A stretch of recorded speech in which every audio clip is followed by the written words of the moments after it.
حال شما چطوره؟ ببین اگر بچگیت پر از مزه‌های عجیب و کارتون‌های جادویی بوده این ویدیو برای توه. حتما نگاش کن.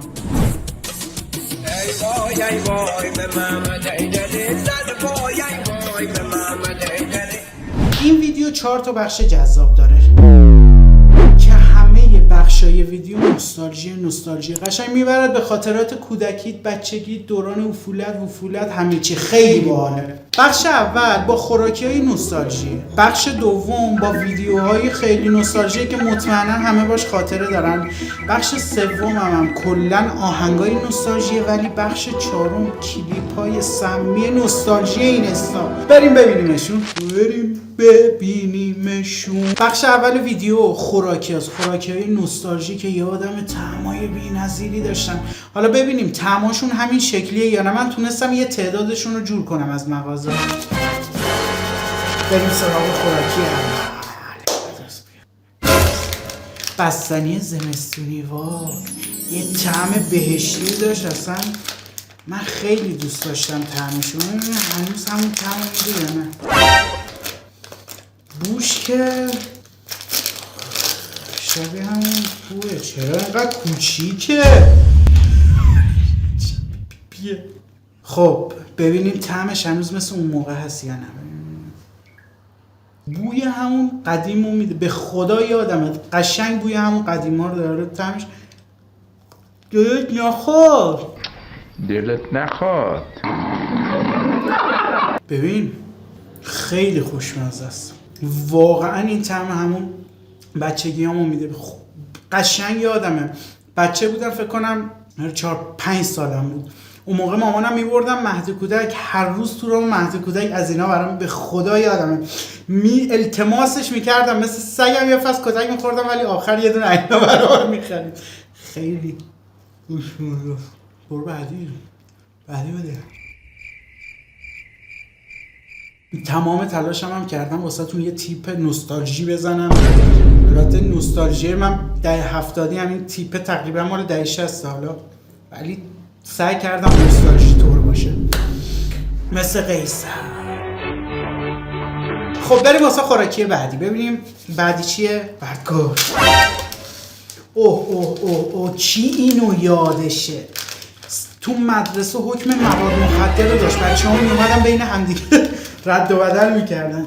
من عاشق اینام. آب نبات جرقه میذاری رو زبون، یه صدای جلیز ویلیزی میده، بازش نکن بوش میکنن. وای چه بو باحالی داره. این همین بزنم رو زبونم یه صدایی میداد. صداشو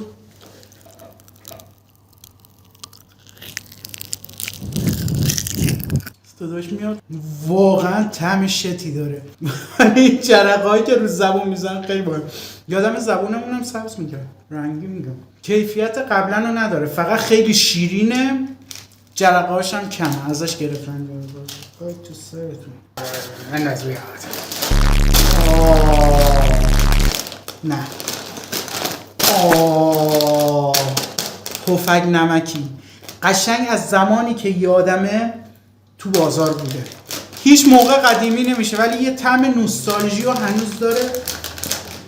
واقعا من بچه بودم 2 تا پفک میخریدیم با پسر خالم، بعد میومدیم میشستیم، اون میخورد منم میخوردم. بعد من شکمون‌تر بودم، من زود تموم میشد، بعد میشستم با عشق نگاش میکردم، التماسار که یکم از پفکش بده، اونم نمیداد.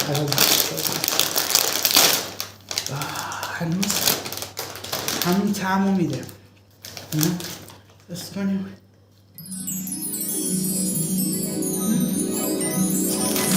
خدای خیلی خوشمزه است. میدونی چیش جذاب بود؟ میخوردیم بعد دستامون پفکی میشد، دونه دونه انگشتا رو الان حال به هم زده، ولی دونه دونه انگشتا رو میمکیدیم. واقعا خوشمزه است، دلت نخواد. و خوراکی جذاب بعدی. هیچ وقت شکل یخمک رو درک نکردم، هیچ وقت پتانسیل شکلش رو درک نکردم، ولی همیشه طعم جذابی داشته واسم. قدیما شکل‌های عجیب‌تری هم داشت ولی مثل این که شکل محبوبی که هنوز در حال تولیده اینه. یعنی هنوز مزه بو که هیچ بویی نداره. رنگین سوپر.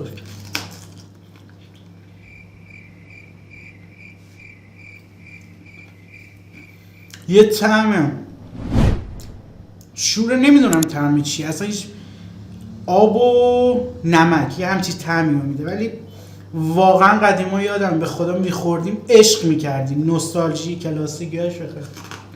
نه طعم نمیده. خب خوراکیامون تموم شد. البته یه خوراکی جذاب دیگه مونده، سورپرایز واسه آخر، چون یکی از محبوب ترین خوراکی‌های خودمه. خیلی زمان مدرسه خیلی دوست داشتیم، دبستان همش سرش دعوا. خب نوستالژی بعدی دیدن ویدیوهاست، ویدیوهایی که همه فکر کنم باش خاطره دارن، یعنی ببینید کاملا یادتون میاد چیه. خیلی جذاب، من خیلی خودم خوشم میاد. بریم اولی رو پلی کنیم. به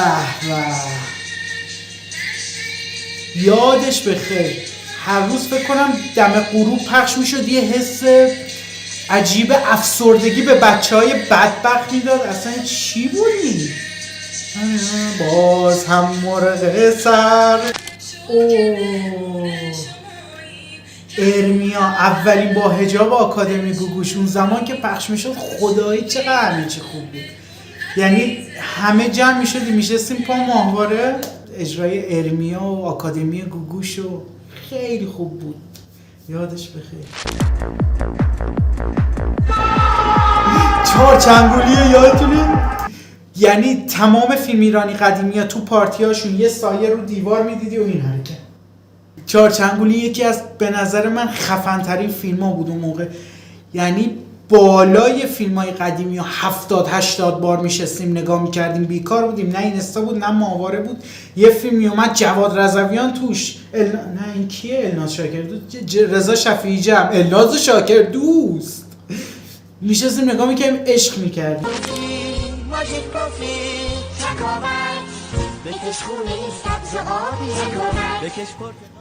یعنی من شبانه، یعنی شب تا صبح خواب این ماژیک پوفیا رو میدیدم. انقدر دوست داشتم. بچه هم بودم، پول مول نداشتم، میکشیدی با سشوار میگرفتی روش، اینو پف میکردن. خیلی خفن بودن. اولین کسی که برام کادو خرید اینو خواهرم بود، یعنی عاشقشون بودم. ماژیک پوفی کنار،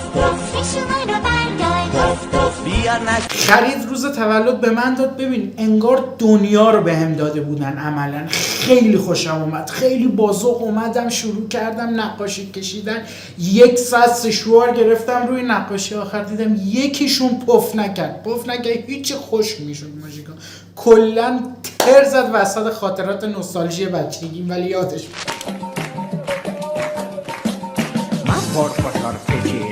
نزدیک این جزیره.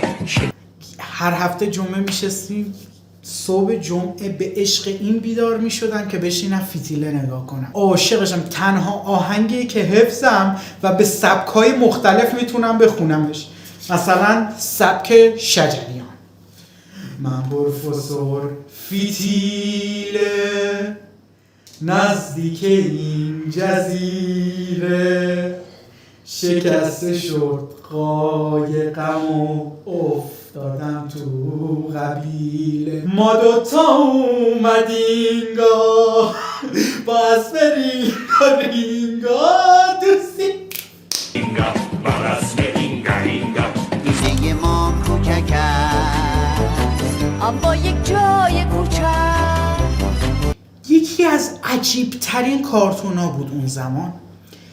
هم ساختار عروسکی شخصیتاش خیلی برام عجیب بود، هم شعرش خیلی عجیب بود و هم کارتونش عجیب بود. میگفت خانه ما کوچک است اما یک جای کوچک. یعنی چی؟ نمیدونم. 2 خونهشون یه پنت هاوس 3 طبقه بود که 3 واحد پله میخورد میرفت و حالا هر کدومشون اتاق جداگونه داشتن، یه حیاط داشتن اندازه زمین بازی فوتبال مدرسه. بعد نامردها ناشکر بودن، میگفتن خانه ما کوچک است.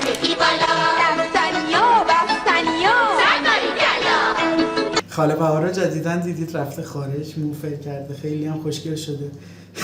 یعنی هر چی میشناختیم، هر کی میشناختیم رفت. خدایی این یکی از نوستالژی ترین کارتونای بچگیم و برنامه‌های بچگیم بود.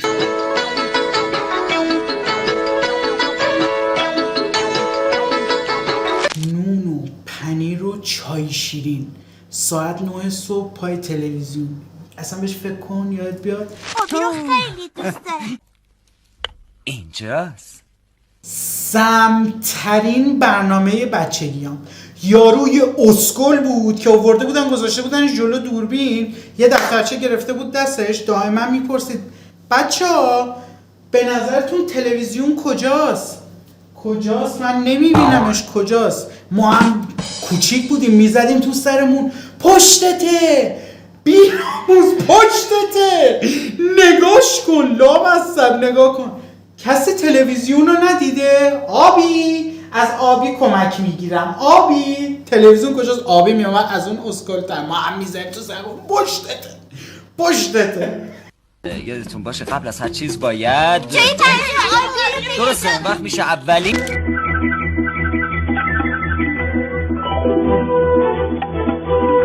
یکی از عجیب‌ترین تیتراژهای برنامه کودک بود. وقتی شروع میشه 4 اصل نشونش میداد، میدویدیم پا تلویزیون و خیلی سمه. بیاید اصلا با هم بررسیش کنیم. هر کی تونست معنی این کلیپو برای من اینجا کامنت کنه یه جایزه از طرف من داره. هر چی بگه من انجام میدم، فقط خداوکیلی بهترین تفسیر جایزه داره. شما نگاه کنید.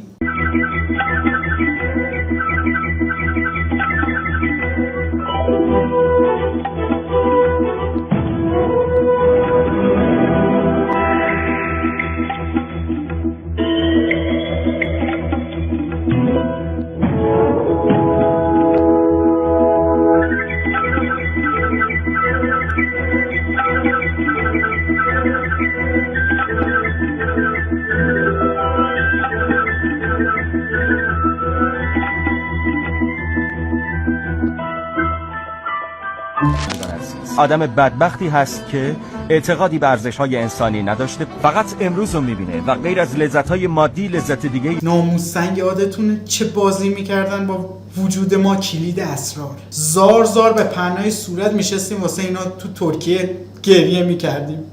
یکی تو یخچال گیر میکرد، بعد شروع میکرد با خدا صحبت کردن. اصلا یه چیزای سم عجیب غریبی بود این کلید اسرار.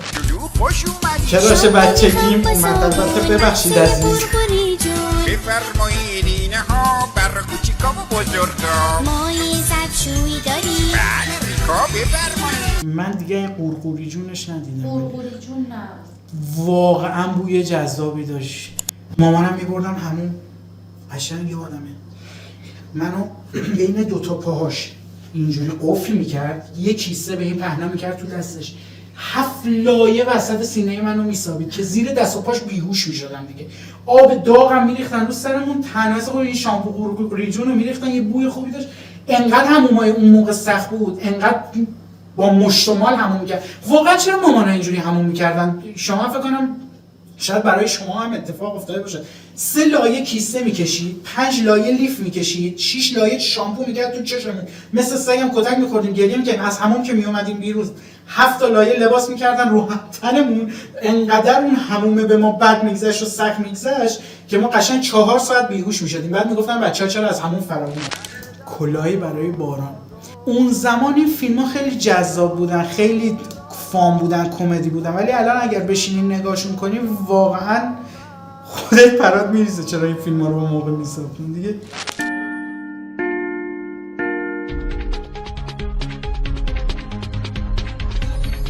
اخبار جوانه ها یادتونه ساعت 4 عصر هر روز. اینجا دیگه نوجوان شده بودم.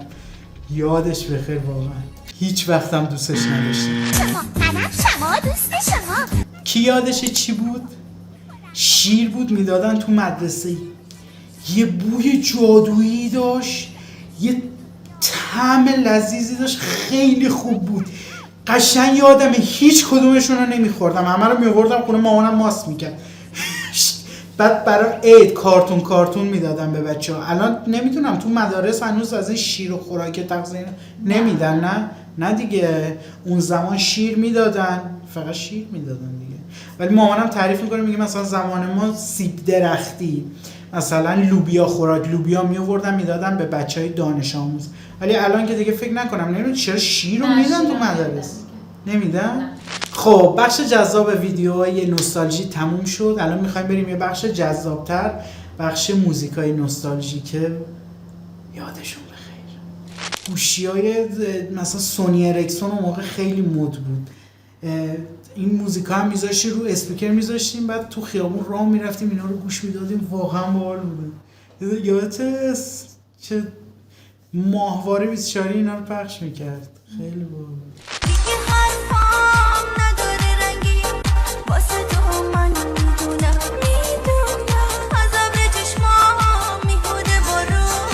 صدا 110 تا افکت صوتی روشه، 110 میلیون تنظیم. بعد ما گوش میدادیم اینا رو، خیلی هم گوش میدادیم اینا رو، همه چی حس بهتری داشت.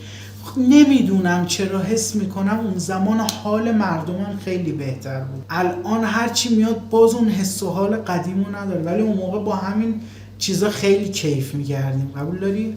ما یه پیکان جوانان داشتیم، داداشم دائما اینجا هستش، پشت صحنه حضور داره، اینو میذاش رو پیکان جوانان و میروند وسط جاده و ما هم عشق میکردیم.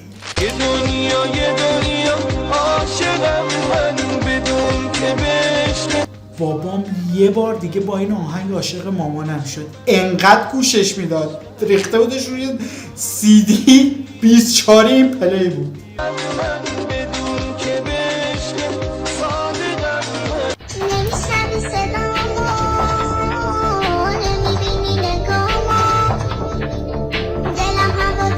هر بچه‌ای، حتی خودت تویی که داری این ویدیو رو میبینی، یه دور دلت میخواسته جای این دوتا باشی. چه به یاد تو خوندم، مگه میشه بی تو باشم، نمیتونم فکرت نباشم اگه ترکم کنی.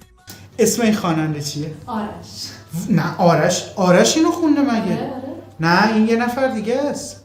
آرش عشق من توی کوچه به یاد تو خوندم. اسم خواننده اینم بگی جای پر بلوتوث ترین کلیپ بلوتوثی اون زمان.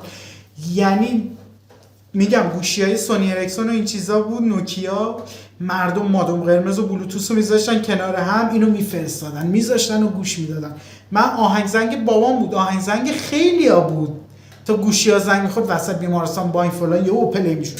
واقعا یادش میاد. خب موزیکای نوستالژی هم تموم شد. امیدوارم گوشه‌ای از ذهنتون یه خاطره‌ای با این موزیکا زنده شده باشه، چون من واقعا اتفاق واسم افتاد و خیلی از خاطرات قدیم واسم زنده شد. قشنگ دوران نوجوانیم، دورانی که حس میکنم همه چیز خیلی قشنگتر از الان بود و واقعا دوست دارم دوباره همچین حسایی و مثل اون زمان تجربه کنم.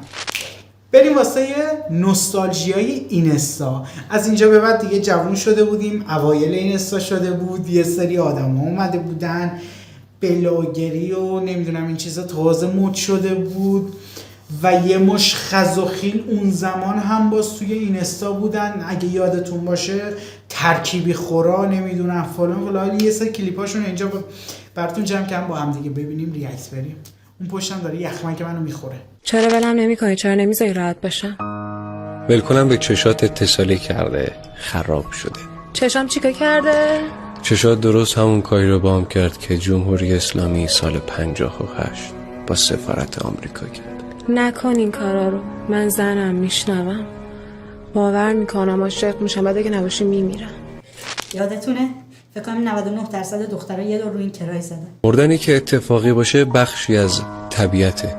من میخوام انتخابی برات بمیرم. خواهش میکنم تمامش کن، من میمیرم لعنتی. یالا به قول عمل کن. چه قولی؟ الان درست 3 سال و 216 روز و 12 ساعته که صدا. اصلا فکرشو نکن. خواهش میکنم. اصلا برای آخرین بار. نشود فاش کسی آنچه میان من و توست. اگر رابطه نفسهای آخرش رو میکشه لطفاً به همون زیبایی تمام کنید که شروع کردید. میگم میگه رابطه‌ای که نفس‌های آخرشو میکشه مثل همون اول که شروع شده تموم شده. کدوم اصلا رابطه‌های ایرانی وقتی تموم میشه یا باید یارو پول دونگو پس بگیره یا شروع میکنن به فوش مادر پدر به هم دیگه داده، ای مادرت خبرت فادرت، این به اون چیز میگه و چطور میتونه اینجا ایران چطوری به خوبی تموم کنه؟ یارو میگه پول دونگ کافه های منو بده.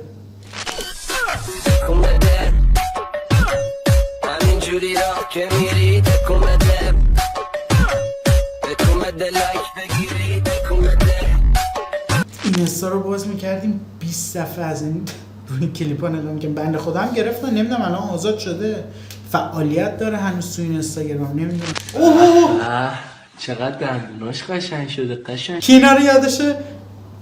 ببین جز اولین واینرها، اولین بلاگرای اینستا بودم. محمد لمینت و دوست دخترش، زنش بود دوست دخترش بود، محمد لمینت اولین کسایی بود که لمینت رو مد کردن. یادتونه اون موقع ملت مسخره میکردن لمینت رو، وای چرا دندوناشون اینقدر سفیده تو چشه. اینا مثلا دیگه ازش خبری نیست، نمیدونم اینا فعالیت میکنن یا نه. سلام مامانا شدی شبیه مامانا. چی این عوضی و یادش خدا وکیلی الان هستش؟ ببین چی اصلا تو کلیپ ها باد مهدی میداد، نمیدونم با این دختر ترکیبی های عجیب غریب میزدن، واقعا قیمه رو میریخت تو ماست میخورد. اصلا الان که فکر میکنم اینستا از اولش هم همینجور افراد این شکلی داشته که به سمت خیلی واقعا یه زمانی اینا رو یادت، اینا دقیقا مال اوایل اینستا بودن، یادش بخیر. ترکیبی رو بچن ماست و پیاز و هندونه، اینو هیچ ماست و پیاز و هندونه امتحان نکن هیچ وقت.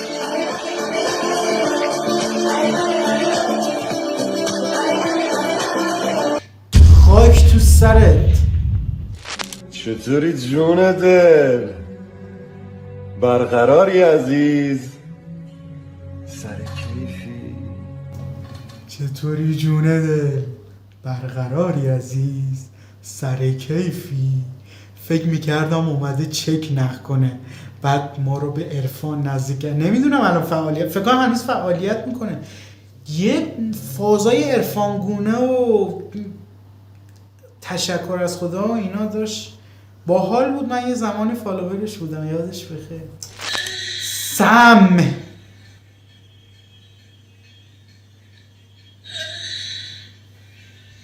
الان 11 میلیون فالوور، 11 میلیون یا بیشتر دنیا داره، 15 میلیون فالوور داره. یادتونه چجوری هستن، چه سمایی تولید میکرد. لطفاً پسرای دهاتی و بدتیپ نیان تو پیج من، مرسی. هیچی راجب هیچ نمیتونم بگم. خوری دخترها همه ناز هستن، انسانهای خاص هستن، من که فداتون بشم چون خیلی دخترها آس هستن، چون خیلی دخترها آس هستن. دختر برکت جامعه است، ما مردا قدرشون رو بدونیم. دختر اگه نباشه ما مردا همو میخوریم، ما مردا همو میخوریم اگه دخترها نباشن. این حرکت آخرش چی بود؟ اسمت چیه؟ لباس. عباس؟ چه بگم به سیگارت میدم.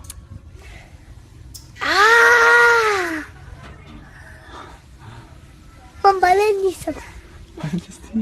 نه یاد میگیرم اما فرموش کردم. دندونم درد اومد. چرا؟ از دوست کچلی خوردم تازه. چی خوردی؟ نون با کچلی. نون با کچلی بگم بادنجون. وای یادش بخیر. خب این بخش جذاب اینستا نوستالژی هم تموم شد. همه چیز یه زمانی به نظر خودم خیلی جذاب تر بود، نمیدونم حس و حال واقعا جذاب تر بود. یه دونه دیگه از خوراکی ها مونده بود واسه سورپرایز آخر، واقعا من اینو دوست دارم. این لازم بیارم ساندیس سیب موز، یادش بخیر. ببین واقعا طعم جالبی داشت. حالا اینو بخوریم ببینیم.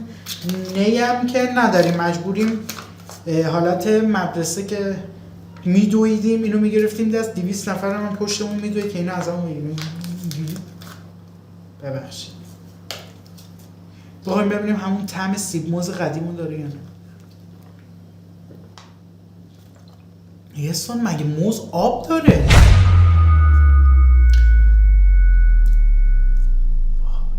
واقعا همون طعم سیب موز قدیمو داره. تو هم میخوای؟ چیه؟ مگه موز آب داره یعنی چی؟ مگه موز آب داره؟